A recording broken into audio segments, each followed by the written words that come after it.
ইসরায়েলরা ঈশ্বরের করুণা, অনুগ্রহ, দয়া, আশ্চর্য কাজ দেখা সত্ত্বেও তারা ঈশ্বরের গৌরব প্রদান করেনি।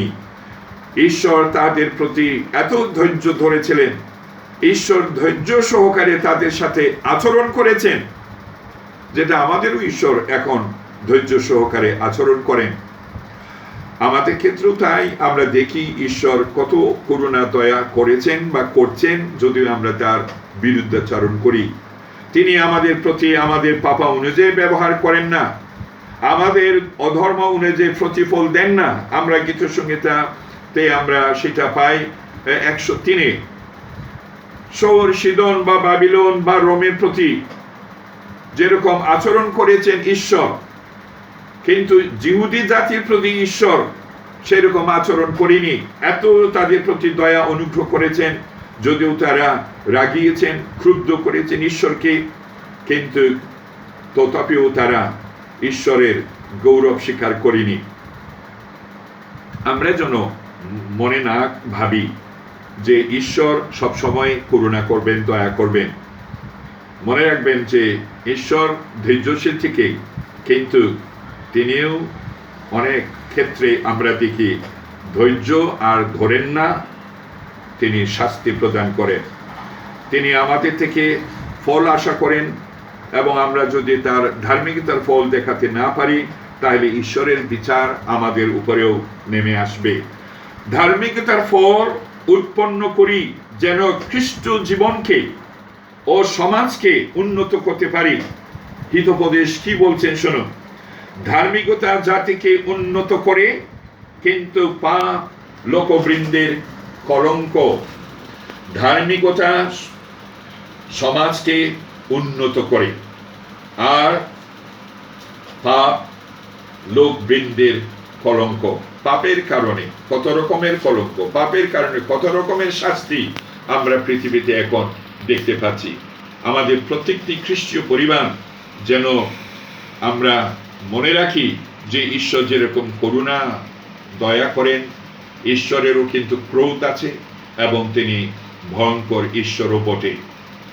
তৃতীয় বিষয়, জিহুদীদের ইতিহাস আমাদের শেখায় মানুষের হৃদয় কত কঠিন হতে পারে। Human hardness seen in the history of the Jews. জিহুদীদের ইতিহাসে যেটা আমরা দেখি তা হচ্ছে মানুষের হৃদয়ের প্রকৃত ছবি, মানুষের দুষ্টতা ও মন্দতার দৃষ্টান্ত। এটা কল্পনা করা কঠিন যে ঈশ্বরের বার্তা বাহকদের সাথে ইসরায়েল জাতি যেসব ব্যবহার বা আচরণ করেছে, তার নমুনা বা চিত্র যিশু সেখানে দেখিয়েছেন গল্পে। তার চেতনাদায়ক, কারণ সেটা সত্য ও বাস্তব ছিল। ঈশ্বর তাদের কাছে একের পর এক ভাববাদীদের প্রেরণ করেছিলেন, কিন্তু লাভ হয়নি। একটার পর একটা অলৌকিক কাজ ঈশ্বর করেছেন। ঈশ্বর প্রিয় পুত্রকেও পাঠিয়েছিলেন শেষে, কিন্তু সেই পুত্রকেও তারা অবিশ্বাস করলো, বিশ্বাস করলো না, অগ্রাহ্য করলো। ঈশ্বর স্বয়ং মাংসে মূর্তিমান হলেন, তাদের মাঝখানে বাস করলেন, কিন্তু তারা তাকে নিয়ে মেরে ফেলল। পরে তাহারা তাহাকে বধ করিল এবং দ্রাক্ষা ক্ষেত্রের বাহিরে ফেলিয়া দিল। 12-8 আমরা দেখি। এই সত্যকে বোঝা খুবই কঠিন। এই দৃষ্টান্ত দ্বারা যে মানুষের অন্তর দুষ্টতা পূর্ণ এবং কঠিন, এটা স্পষ্ট। চিন্তা করুন, এত সুযোগের পর সুযোগ পাওয়া সত্ত্বেও, এত অলৌকিক কাজ দেখা সত্ত্বেও, এত ভাববাদীদের কাছ থেকে ঈশ্বরের বাণী পাওয়া সত্ত্বেও, এত বাণী শোনা সত্ত্বেও অবশেষে ঈশ্বর স্বয়ং তাদের মাঝে বাস করলেন, তা সত্ত্বেও বিশ্বাস করলেন না। কেন এমন? রোমীয় 8:7 সেই উত্তরটা দিয়েছে। কেননা মাংসের ভাব ঈশ্বরের প্রতি শত্রুতা, কারণ তাহা ঈশ্বরের ব্যবস্থার বশীভূত হয় না, বাস্তবিক হইতে পারেও না। তারা তাকে দেখেছিল পবিত্র, নিরীহ, সূচি, সর্বক্ষণ উত্তম কাজ করে বেড়াচ্ছেন প্রভু যীশু খ্রিস্ট, তথাপিও বিশ্বাস করল না। আমাদের ক্ষেত্রেও তাই হতে পারে। ইসরায়েলদের মতো ঈশ্বরের অলৌকিক দেখেছি, একটার পর একটা শুনেছি তার বাক্য, বিশ্বাসীদের মাঝে আমরা বাস করছি, কিন্তু হৃদয় একই থেকে যেতে পারে, হৃদয় অপরিবর্তিত হয়ে থাকতে পারে। কখন কবে আমরা আমাদের হৃদয়কে পরিবর্তন করব? মারা যাবার পর? কখনোই সেটা হতে পারে না। যিশু বলেছেন তোমাকে নতুন জন্ম পেতেই হবে। প্রিয় ভাই বোন, ঈশ্বর আমাদেরকে সুযোগ দিয়েছেন এবং দিচ্ছেন। যদি আমরা এই সুযোগে আমাদের হৃদয়কে পরিবর্তন না করি, তাহলে কঠিন সময় আরো আসছে। তো এখানে যিহুদি জাতির বিষয়ে প্রভু যীশু নিজেই বলছেন, কত তারা ঈশ্বরের বাক্য শুনেছে, কত তারা উদাহরণ দেখেছে ঈশ্বরের দয়া, ঈশ্বরের করুণা সম্বন্ধে। আজও মানুষ ঈশ্বরের এই করুণা দয়া শুনছে, এমনকি খ্রিস্টানরাও ঈশ্বরের করুণা দয়া অনুগ্রহ ঈশ্বরের বাক্য শুনছে, অনেক অলৌকিক কাজ তারা দেখছে, কিন্তু দেখুন হৃদয়টা অপরিবর্তিত থেকে যাচ্ছে। চতুর্থ বিষয় আমি আপনাদের কাছে এই ঘটনা থেকে তুলে ধরতে পারি, যেটা আমরা পাঠ করলাম, সেটা হচ্ছে আমাদের বিবেক বিদ্ধ হতে পারে, তাও অনুতপ্ত অবস্থায় আমরা থেকে যেতে পারি। মানে আমাদের জীবনে অনুতপ্ত নাও আসতে পারে, যদি আমাদের বিবেক বিদ্ধ করে ঈশ্বরের বাক্য শুনে, তথাপিও কিন্তু আমরা একই অবস্থায় থেকে যেতে পারি। এই চতুর্থ বিষয় সেটাই এখানে বলা হচ্ছে, যে মানুষের বিবেক বিদ্ধ হতে পারে কিন্তু অনুতাপহীন হয়েও থাকতে পারে। অর্থাৎ মানুষের বিবেক অনেক সময় ঈশ্বরের বাক্য শুনে বিদ্ধ হয়, কিন্তু আশ্চর্য বিষয় হচ্ছে অনুতাপহীন অবস্থায় থাকতে পারে, অপরিবর্তিত অবস্থায় থাকতে পারে।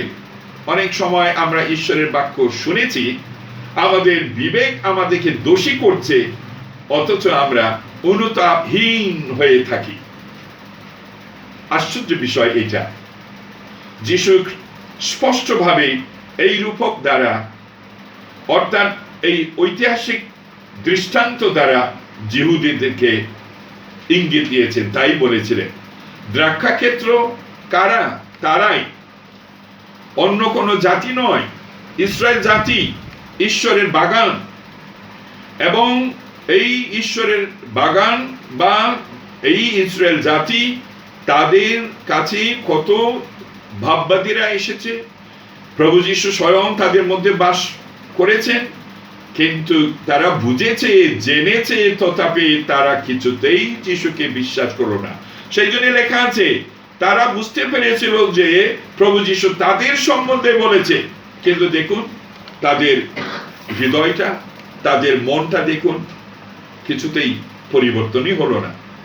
তারা অনুভব করেছে যে তাদের পিতৃপুরুষেরা ছিল কৃষক, যাদের জন্য জমি দেওয়া হয়েছিল, বেড়া দেওয়া হয়েছিল, দ্রাক্ষাক্ষেত্র বন্ধক বা ভাড়া দেওয়া হয়েছিল, উদ্দেশ্য এই, ঈশ্বর যেন ফল পেতে পারে, তাদের ঈশ্বরের জন্য ফল যেন উৎপন্ন করে, তারা সেটা দরকার ছিল। তারা এটাও অনুভব করেছিল যে তাদের পূর্বপুরুষেরা তারা হচ্ছে দুষ্ট, উইকেট, মন্দ কৃষক, যারা মালিককে প্রাপ্য যেটা দেওয়া সেটা দেয়নি, বরং তারা অস্বীকার করেছে, বরং তারা অন্যায় করেছে, লজ্জাজনক ব্যবহার করেছে মালিকের সঙ্গে। পরে তিনি একজনকে পাঠালেন, তারা তাকে বধ করিল, এবং আর অনেকের মধ্যে কাউকে প্রহার, কাউকে বা বধ করিল।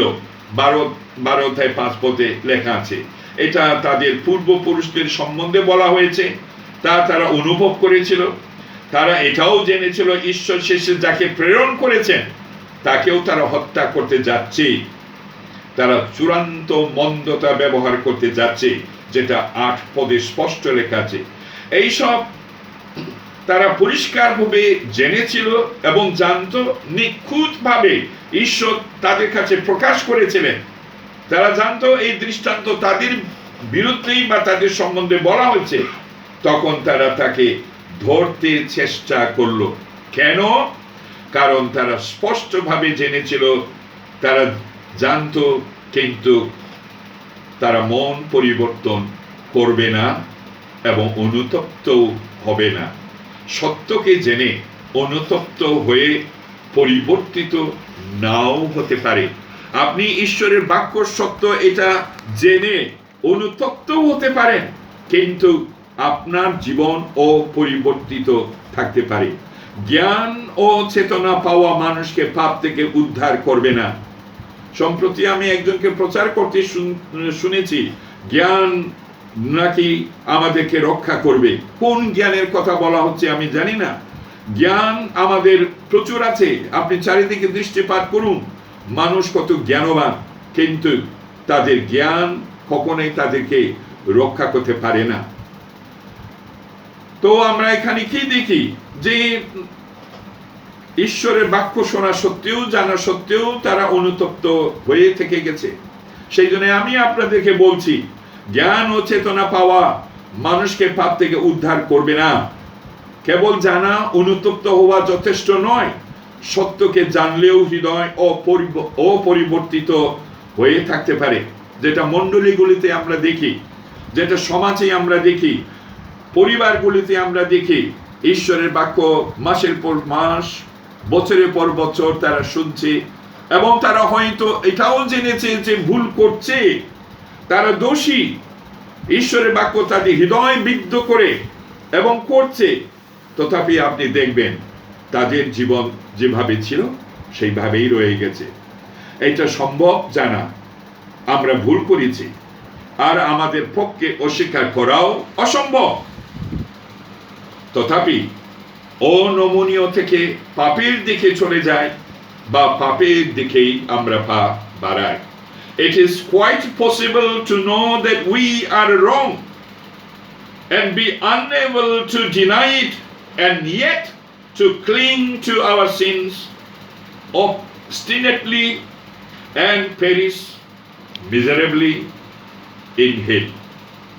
গুরুত্বপূর্ণ হচ্ছে আমাদের একান্ত দরকার হৃদয় ও মনকে পরিবর্তন করা, ইচ্ছাকে পরিবর্তন করা।